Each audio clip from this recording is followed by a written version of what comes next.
الرحمن الرحيم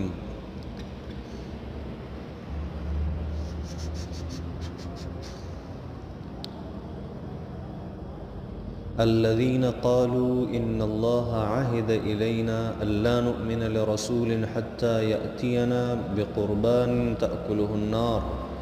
قل قد جاءكم رسل من قبلي بالبينات وبالذي قلتم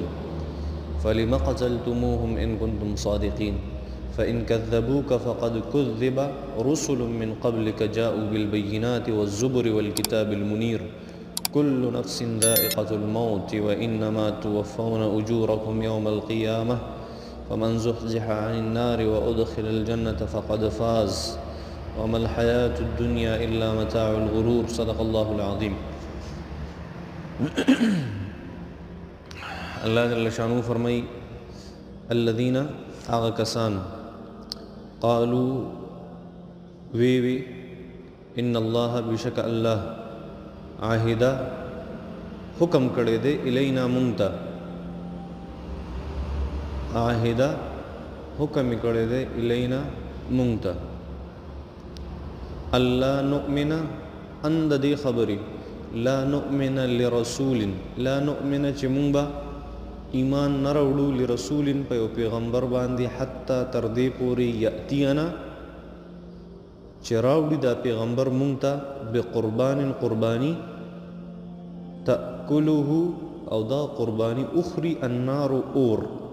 قل وتو اے پیغمبر قد بتحقیق سر جاءکم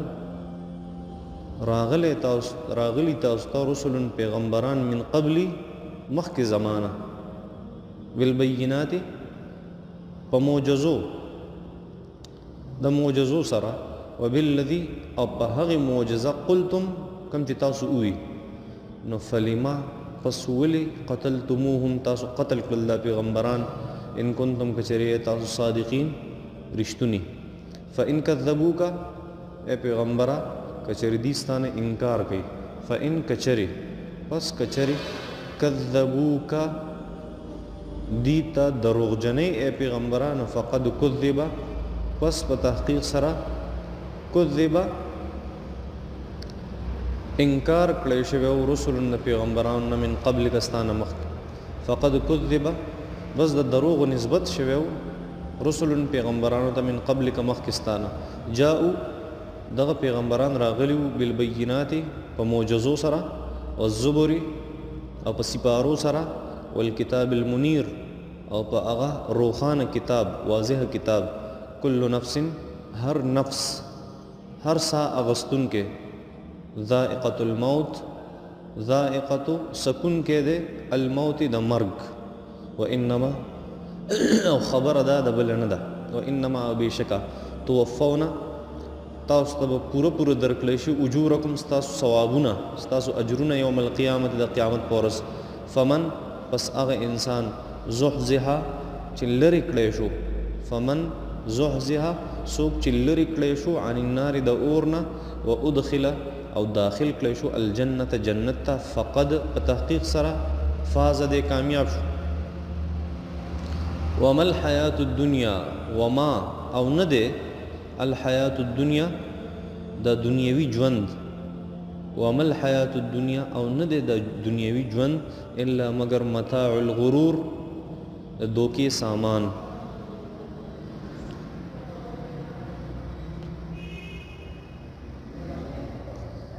الله جل شانو فرمای مفهوم داسې دی چې داخله کوئی چې اے پیغمبر مونږ الله جل شانو مخکې مونږ ته دا ویلي دي چې په پیغمبر به هغه پورې اعتماد نه کوي او ایمان به نه راوړي سو پورې چې هغه پیغمبر خپل دا معجزه نه ښودلي چې یو قرباني هغه وکړی شي او بیا د برنه اور راشي او اور او قرباني ځان سره چوته کې وخوري نه هغه پورې موږ ایمان نشو راوړي الله فرمایي او ته وایې پیغمبره چې دینه مخکې چې تاسو کومه معجزه غوښته پیغمبرانو خو هغه راوړې وه او نور معجزې مو سره وي تاسو دغه پیغمبران ولې قتل کړه خو پته لګي تاسو باندې کوي رښتیا نشته تاسو په خبره کې اے پیغمبر خیر ته خفه کېږه ما که دې ستانه انکار کوي نو مخکې ستانه پیغمبران راغلي د هغې نه یې انکار کړی و حالانکې هغې ورته ښه معجزې ښودلې وې ښه سپارې ورته راوړې صحیفې ورته راوړې کتابونه یې ورته راوړي الله جل شانو فرمای ور هر انسان هغه به مري بیا به الله جل شانو هر انسان ته بدله ورکوي او په دې دنیا کې څوک دوکه شو بس هغه تباہ او برباد دی او کامیاب هغه سړی چې جهنم نه الله جل شانو دی وساتي او جنت لو والے جوړ کړي. لومبي آیت مبارکه کې الله فرمایي الذين قالوا هغه کسان چې وی ان الله عهد الینا بشک الله عهدا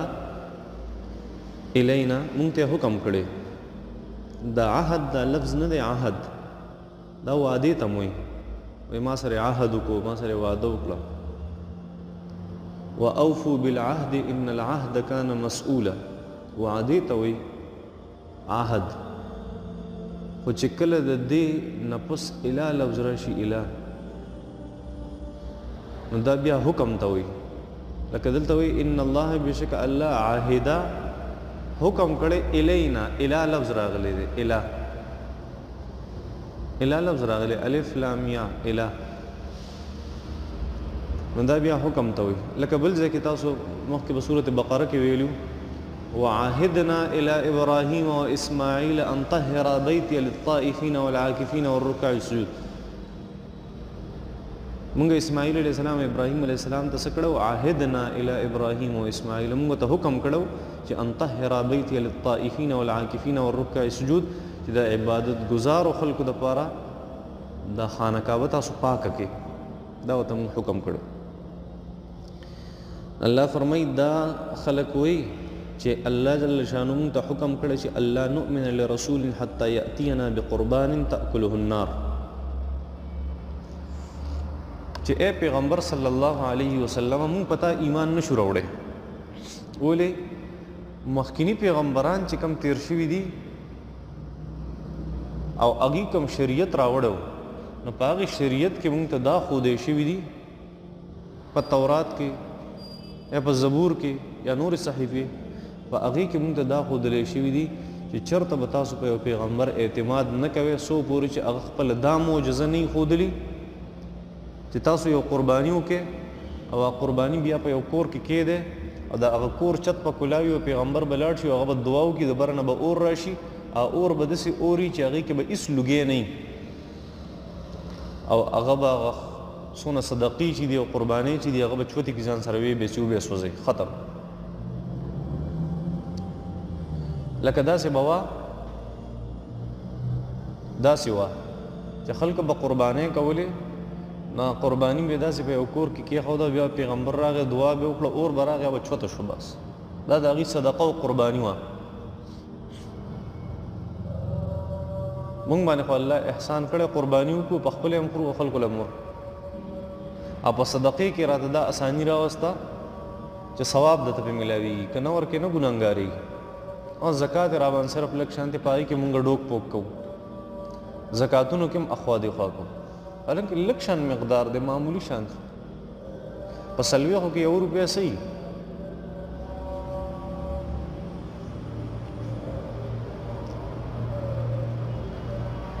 نو دوی وی چې پیغمبر موږ ستا خبره نشو منلی ځکه چې تا خو داسې لا معجزه نه ده راوړې ته موږ ته داسې معجزه وښایه بس چې اور راشي هر څه ویسي بس موږ به ستا خبره ومنو نه الله جل شانو فرمایي دا دروغ وایي بیا هم نه مني ولې د دې نه مخکې پیغمبران راغلي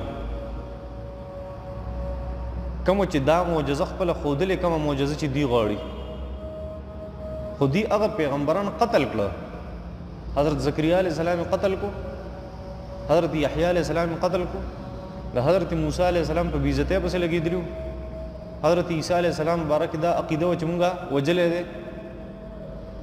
څومره نقصان دی پیغمبرانو ته ورسو حالانکه هغه معجزې او تغییر راوړې وي نو که تم اے پیغمبر هغه پیغمبر هغه چې کومه معجزه ده هغه ته توس اوخه بیا هم دی ایمان پتا باندې نه راوړي ځکه دا خوی بد را باندې بسیار خوی خراب ده نو باندې ډېرې ورځې دي له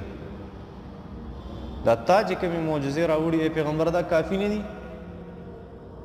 د نبی علیه الصلاۃ والسلام مبارک معجزې نبی کریم صلی الله علیه وسلم امام رازی رحمت الله علیه فرمایي نبی علیه الصلاۃ والسلام زر معجزې وي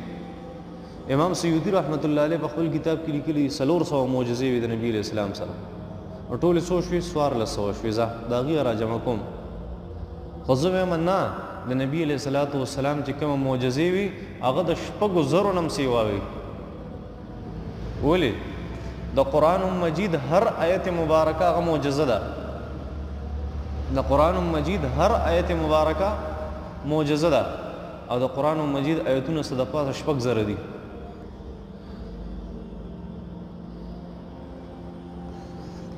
نه الله جل شانو فرمایي چې دی یو معجزه غواړي تا نه پیغمبره چې دا اور والا معجزه دا پخواني پیغمبرانو کې وتم داسې وکړه موږ به ایمان راوړو الله جل شانو فرمایي دا بانی دي صرف ان کنتم صادقین څه مطلب الله جل شانو فرمایي دینه مخکې پیغمبران راغلیو دغه معجزې وسره وي نو فلما قتلتموهم تاسو دغه پیغمبران ولې قتلول حالانکه هغې سره جاءوا بالبینات وبالزبر وبالکتاب المنیر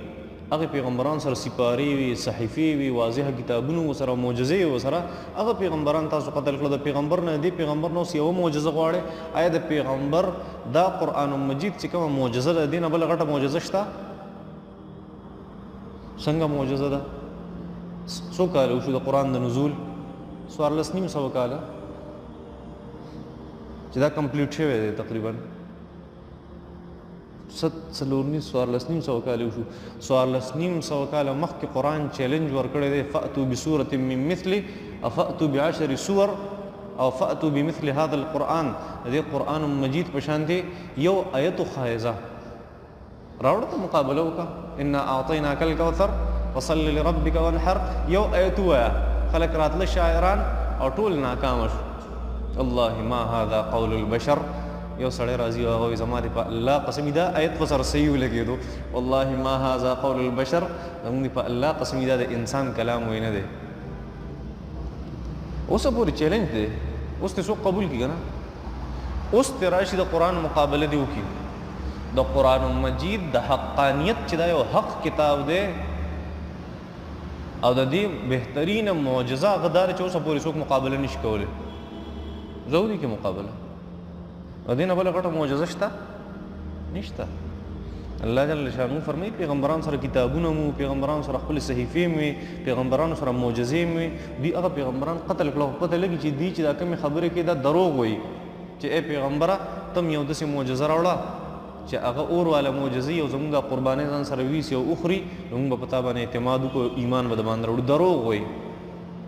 الله فرمایي نه کوي خوی خراب دی خوی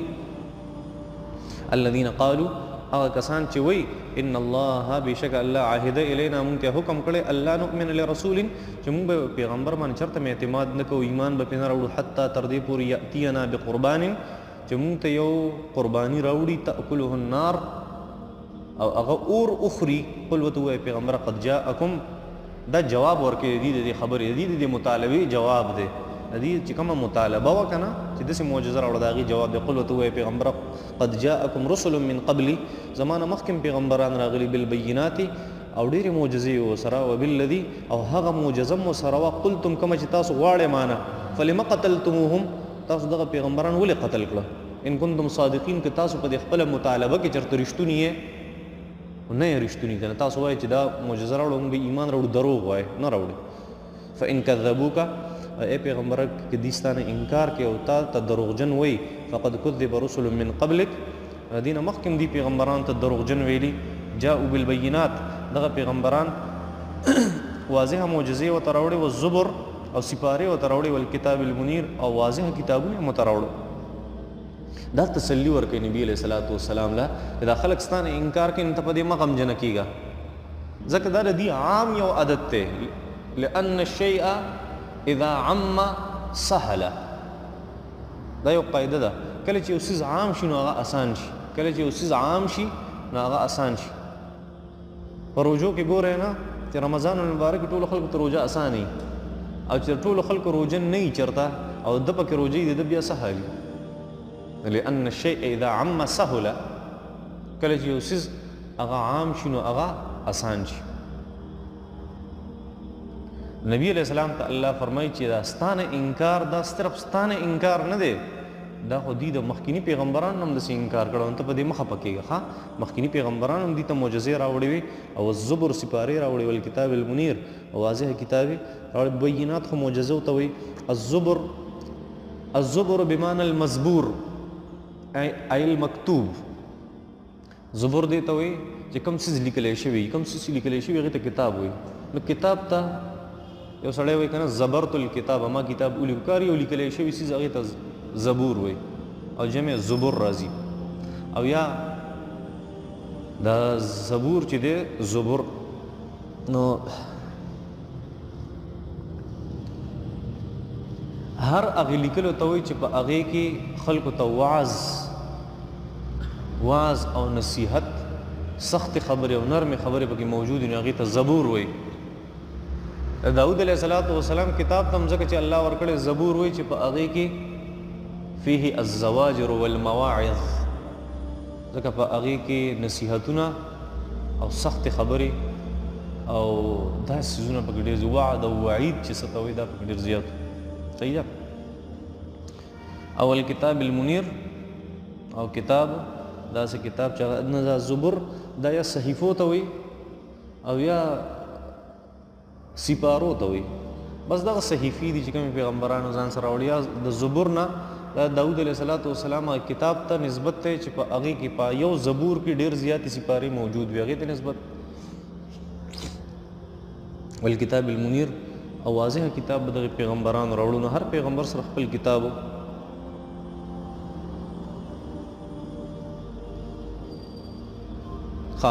کل نفس دا یو آیت مبارکه دی حیران کړم. وبالبینات والزبر والکتاب المنیر، معجزې وي او کتابونو د پیغمبرانو سره. پته لګي د پیغمبرانو دا معجزې جدا سیزو او کتابونه جدا سیزونو.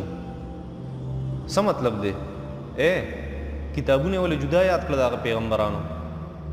او معجزې ولا جدا یاد کړلې. د دې نه معلومیږي چې د هغه پیغمبرانو کوم کتابونه نو هغه معجزې نه وي، او د نبی رسول الله والسلام ته کوم کتاب ملاو شوی هغه معجزه ده نه رسي. په دې خبره دا فرق دی. بیا الله جل شانو فرمایي چې اے پیغمبر صلی الله علیه وسلم کل نفس ذائقة الموت. کدی انکار کوي نو کوي دي کنه ته ولې غمجن کېږي؟ هر سړی خو الله طرف ته روان دی، حساب کتاب خو به الله کوي. بیا دې خبر نو کل نفس هر سا اغستون کې ذائقة الموت، هغه سکون کې د مرګ. وانما توفون اجورکم یوم القیامه.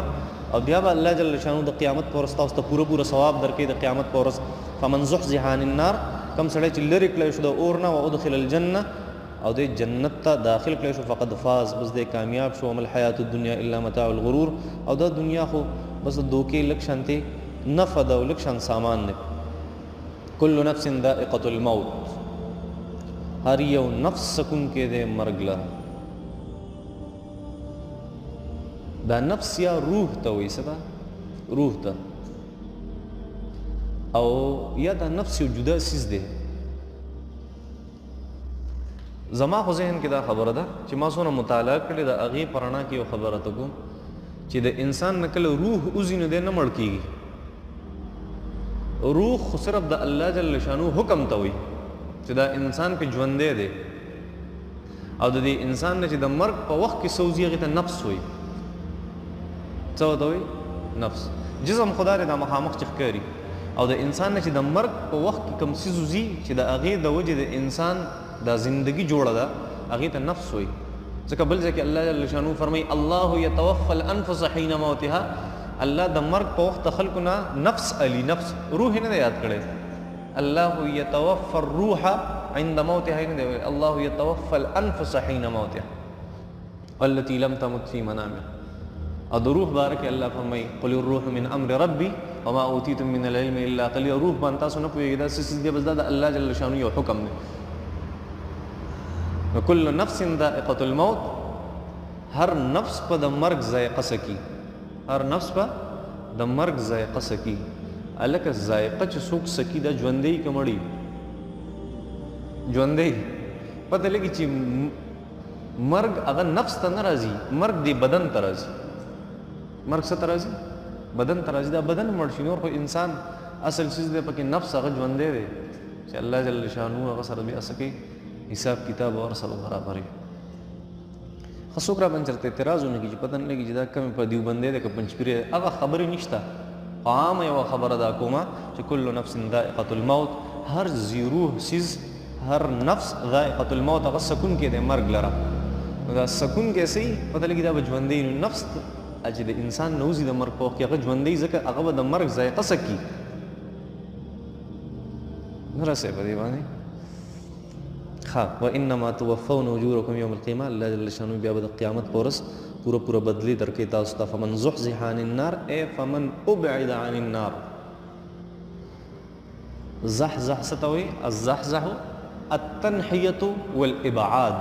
یو څیز لرې کول. دا کمال دی په الله مې د قسم دا کم آیت مبارکه دی. فمن زحزح عن النار، څوک چې د اور نه لرې کړی شو، څوک چې د اور نه لرې کړی شو، ادخل الجنه، او د جنت ته داخل شو، فقد فاز، دی کامیاب شو. غوږ کېده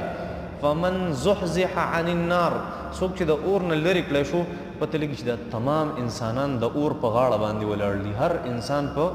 ډېره په خطره کې دی. ګوره یاد ساتئ، دا ډېر خطرناک آیت مبارکه دی. فمن زحزح، څوک چې لرې کړی شو، څه مطلب دی چې موږ اور ته ګوره ډېر نږدې یو، ډېر خطرناک، ډېر په خطره کې یو موږ. فمن زحزح، څوک چې لرې کړی شو عن النار، د اور نه، ادخل الجنه، او جنت ته داخل کړی شو، فقد فاز، دی کامیاب شو. وما الحیات الدنیا الا متاع الغرور. ښه یو بله خبره،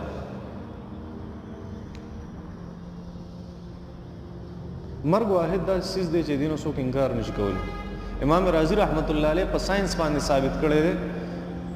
په ساينس باندې چې مرګ انسان ته څنګه راځي. وایي چې یو په انسان کې رطوبات دي. انسان د دوو څیزونو نه جوړ دی، یو د رطوبت نه، یو د حرارت نه. یو د رطوبت نه، یو د حرارت نه. او کم رطوبت چې دی په انسان کې او کم حرارت چې دی، دا کنټینیوسلی